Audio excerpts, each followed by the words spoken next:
రాజు. ఓ తండ్రి అయిన ప్రభువా, నీకు వందనాలు చెల్లిస్తున్నాం నాయనా.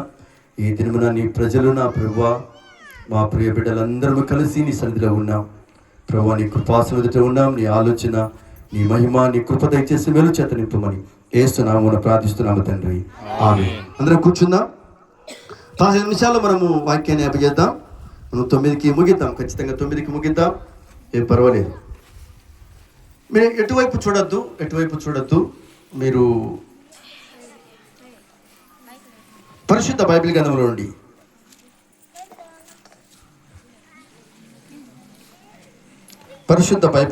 నుంచి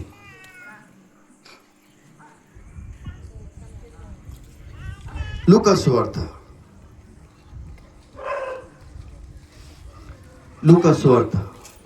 5వ అధ్యాయం మొదటి వచనం చదువుకుందాం. లూకా సువార్త 5వ అధ్యాయం మొదటి వచనం చదువుకుందాం. చదవండి, మొదటి నుంచి చదవండి.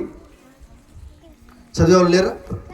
జన సమూహము దేవుని వాక్యము వినుచు ఆయన మీద పడుచుండగా ఆయన గిన్నెసరేతు సరస్సు తీరమును నిలిచి ఆ సరస్సు తీరమునున్న 2 దోణెలను చూచెను. జాలరులు వాటిలో నుండి దిగితము వలలు కడుగుచుండెను.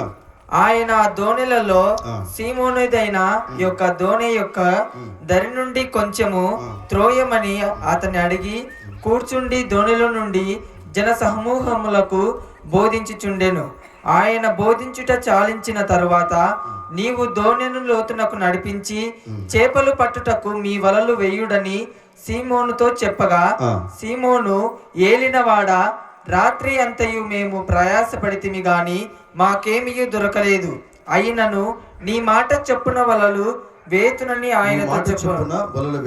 ఆయనతో చెప్పిన వారలాగు చేసి విస్తారమైన చేపలు పట్టిరి.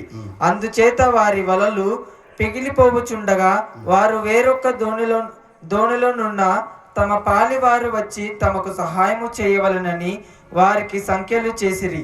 వారు వచ్చి 2 దోణెలు మునుగునట్లు నింపిరి.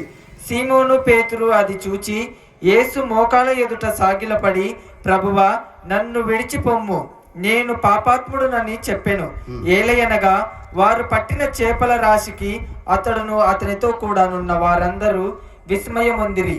అలాగున సీమోనుతో కూడా పాలిన వారైన జెబెదయి కుమారులకు యాకోబును యెహోవాను విస్మయమొందిరి. చాలు. దేవునికి స్తోత్రం. హల్లెలూయా, హల్లెలూయా. చప్పట్లు ఎందుకు కొట్టానో మీకు చెప్పాను కదా. ఎందుకు కొడతారు?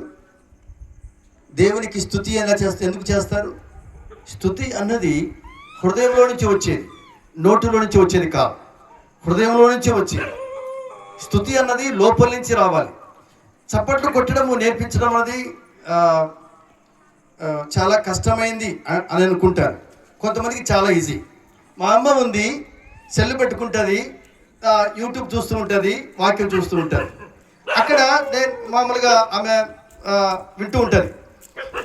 వాళ్ళు ఆ సెల్లులో వాళ్ళు హల్లెలూయా చెప్తే హల్లెలూయా అని గట్టిగా అరుస్తారు. మన ఎదురుగా ఉన్నట్టే. స్తోత్రం చెప్తే స్తోత్రం చెప్తుంది.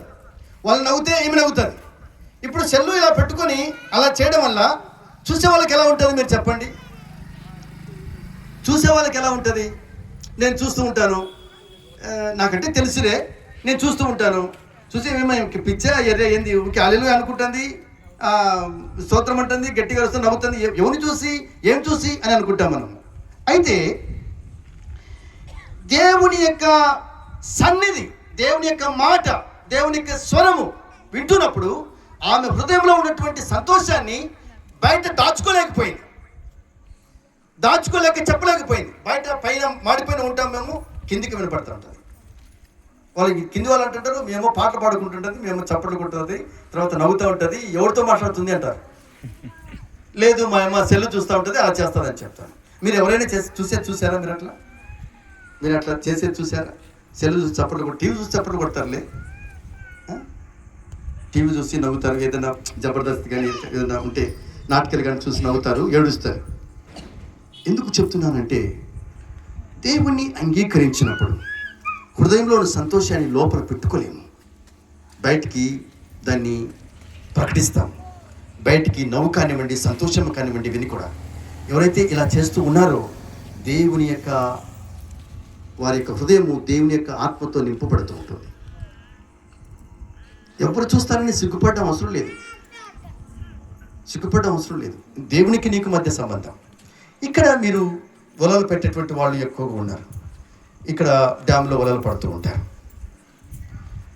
బైబిల్ గ్రంథంలో యేసుక్రీస్తు ప్రభు వారు వాక్యం బోధించడానికి ఒక పడవను తీసుకొని ఆ పడవలోనికి లోతుగా వెళ్ళిపోయి పడవలో నుంచి వాక్యం బోధించాడు. వాక్యం బోధించి అయిపోయిన తర్వాత ఆయన ఏం చేశాడో తెలుసా? మీ దగ్గర చేపలు ఉన్నాయని అడిగాడు. లేవన్నారు. అట్లయితే కొద్దిగా లోపలికి వెళ్ళిపోయి ఆ కుడివైపున అట్లా చేపలు వల వేయండి అని చెప్పారు.